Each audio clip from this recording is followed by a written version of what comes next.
Okay, നമ്മൾ ഒരുപാട് ബാക്കിലോട്ട് പോകാൻ പോവാണ്. ഈ ഭൂമിയിലാകെ 3 പേരേ ഉള്ളൂ. ആ 3 പേര് സുഖമായിട്ട് ഒരു സൊസൈറ്റി ആയിട്ട് ജീവിക്കുന്ന ഒരു സിറ്റുവേഷൻ ഇമാജിൻ ചെയ്യുക. ആ 3 പേർക്കും ഇവിടെ ജീവിക്കണമെങ്കിൽ 3 ബേസിക് നീഡ് വേണം. ഒന്ന് ഭക്ഷണം, വസ്ത്രം, പാർപ്പിടം. Basic needs of any human being. അപ്പോൾ ആ ബേസിക് നീഡിന് വേണ്ടിയിട്ട് അവർ വർക്ക് ചെയ്യണം. എങ്ങനെ വർക്ക് ചെയ്യണമെന്ന് വെച്ചാൽ 2 അപ്രോച്ച് ഉണ്ട്. ഒരു അപ്രോച്ച് എന്ന് പറയുന്നത്, ഒന്നാമത്തെ ആൾ പറയാണ്, ഞാൻ എൻ്റെ ഭക്ഷണം ഞാൻ തന്നെ ഉണ്ടാക്കിയോളാം, എൻ്റെ വസ്ത്രം ഞാൻ തന്നെ തയ്ച്ചോളാം, എൻ്റെ പാർപ്പിടം ഞാൻ തന്നെ ഉണ്ടാക്കിയോളാം. അങ്ങനെ 3 പേരും ആ രീതിയിൽ തന്നെ പറയണം. അങ്ങനെ അവർക്ക് വേണ്ട ബേസിക് നീഡ്സ് എല്ലാം അവർ തന്നെ ചെയ്യും. ആ 3 ഏരിയയിലും അവർ സ്കിൽഫുൾ ആവാൻ പോവാണ്. ഇനി രണ്ടാമത്തെ ഒരു ആൾട്ടർനേറ്റീവ്. കുറേ ഇങ്ങനെ ജീവിച്ചപ്പോൾ അവർക്ക് മനസ്സിലായി ഇതൊരു ഇനഫക്റ്റീവ് മെത്തേഡ് ആയിരുന്നു എന്നുള്ളത്.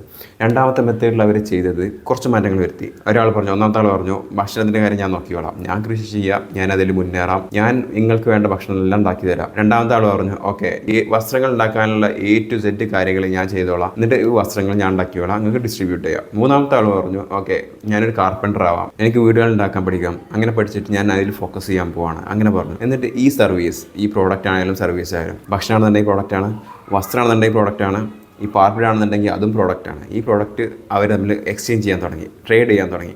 അങ്ങനെ ട്രേഡ് ചെയ്യുമ്പോൾ ഈ ഒന്നാമത്തെ ആൾ രണ്ടാമത്തെ മൂന്നാമത്തെ ആൾക്ക് ഭക്ഷണം കൊടുക്കും, ഈ ഒന്നാമത്തെ ആൾ രണ്ടാമത്തെ മൂന്നാമത്തെ ആളുടെ കയ്യിൽ നിന്ന് പാർപ്പിടവും വസ്ത്രവും വാങ്ങും. ഈ ഒരു സിസ്റ്റമാണ് ഓൾഡർ ബാർട്ടർ സിസ്റ്റം.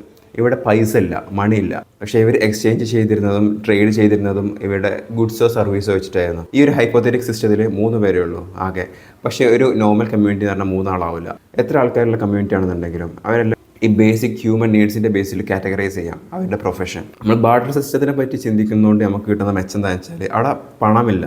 യൂസ്ഫുൾ ആയിട്ടുള്ള തിങ്സ് പ്രൊഡ്യൂസ് ചെയ്യുക, അത് ട്രേഡ് ചെയ്യുക. യൂസ്ഫുൾ ആയിട്ടുള്ള തിങ്സ് പ്രൊഡ്യൂസ് ചെയ്യാൻ പറ്റുന്നില്ല എന്നുണ്ടെങ്കിൽ അവൻ സർവൈവ് ചെയ്യില്ല. അപ്പോൾ എല്ലാവരും ജീവിക്കണമെന്നുണ്ടെങ്കിൽ എന്തെങ്കിലും സർവീസോ കാര്യങ്ങളോ ചെയ്യണം, അതിന് അറൗണ്ട് ആയിട്ടുള്ള സ്കില്ല് ഡെവലപ്പ് ചെയ്യണം. അതായിരുന്നു സിസ്റ്റം. ഓക്കെ, ഈ ഓൾഡർ ബാർട്ടർ സിസ്റ്റത്തിന് കുറേ പ്രശ്നങ്ങളുണ്ടായിരുന്നു. ഞാനും മറ്റൊരാളും തമ്മിൽ ട്രേഡിങ് നടക്കണമെന്നുണ്ടെങ്കിൽ എൻ്റെ നീഡും അയാൾ പ്രൊഡ്യൂസ് ചെയ്യുന്ന സാധനം സെയിം ആവണം. അങ്ങനെ സെയിം ആവുന്ന സിറ്റുവേഷൻ വളരെ റെയറായിട്ടേ ഉണ്ടാവുള്ളൂ. അതുപോലെ തന്നെ ഒരു സ്റ്റാൻഡർഡൈസേഷൻ ഉണ്ടായിരുന്നില്ല. ഈ സിസ്റ്റത്തിനെ മെച്ചപ്പെടുത്താനും എഫിഷ്യൻ്റ് ആക്കാനും വേണ്ടിയിട്ട് ഓൾഡർ സിസ്റ്റത്തിലുള്ള മണി കൺസെപ്റ്റ് വന്നു. ആദ്യത്തെ മണി ഉപ്പായിരുന്നു. എന്തുകൊണ്ട് ഉപ്പ് ആദ്യത്തെ മണിയായി? എല്ലാവർക്കും ഒരുപോലെ യൂസ് ആവുന്ന ഒരു കോമൺ കോമഡിറ്റി, അതൊരു നല്ല ട്രേഡിംഗ് മെത്തേഡായിട്ട് യൂസ് ചെയ്യാവുന്നതാണ്. ബേസിക്കലി അപ്പോഴും സർവീസും പ്രോഡക്റ്റും ആണ് ഇതിൻ്റെ ബേസ്. പക്ഷേ ഉപ്പ് എന്ന് പറയുന്ന മണി ആ സർവീസും പ്രോഡക്റ്റും ഈസിലി ട്രേഡ് ചെയ്യാൻ അസിസ്റ്റ് ചെയ്യുന്ന ഒരു വസ്തു മാത്രം അങ്ങനെ ഉണ്ടായിരുന്നുള്ളൂ. ഉപ്പ് കൺസ്യൂം ചെയ്യുന്ന സാധനമാണ്. ഗോൾഡ് ആണെന്നുണ്ടെങ്കിൽ അത് നമ്മൾ കൺസ്യൂം ചെയ്ത് തീരുന്നില്ല, അത് അവിടെ ഉണ്ടാവും. എൻ്റെ കയ്യിൽ ഗോൾഡ് വെച്ച് ട്രേഡ് ചെയ്താൽ എൻ്റെ കയ്യിൽ ഗോൾഡ് വന്നു, ആ ഗോൾഡ് എനിക്ക് വീണ്ടും ട്രേഡ് ചെയ്യാൻ വേണ്ടി ഉപയോഗിക്കാൻ പറ്റും. ഉപ്പ് അങ്ങനെയല്ല, ഉപ്പ് യൂസ്ഫുൾ ആണ്, അതുപോലെ തന്നെ ട്രേഡിംഗ് വസ്തുവാണ്. അപ്പോൾ കൺസംഷൻ അതിൻ്റെ കൂടെ നടക്കുന്നതുകൊണ്ട് അതൊരു എഫക്റ്റീവ് ട്രേഡിംഗ് മീഡിയമായിട്ട് ഉപയോഗിക്കാൻ കഴിയില്ല. അതുപോലെ തന്നെ അത് ക്യാരി ചെയ്യാൻ ബുദ്ധിമുട്ടാണ്, അത് സ്റ്റോർ ചെയ്യാൻ ബുദ്ധിമുട്ടാണ്. അങ്ങനെ പലതരം ബുദ്ധിമുട്ട് കാരണം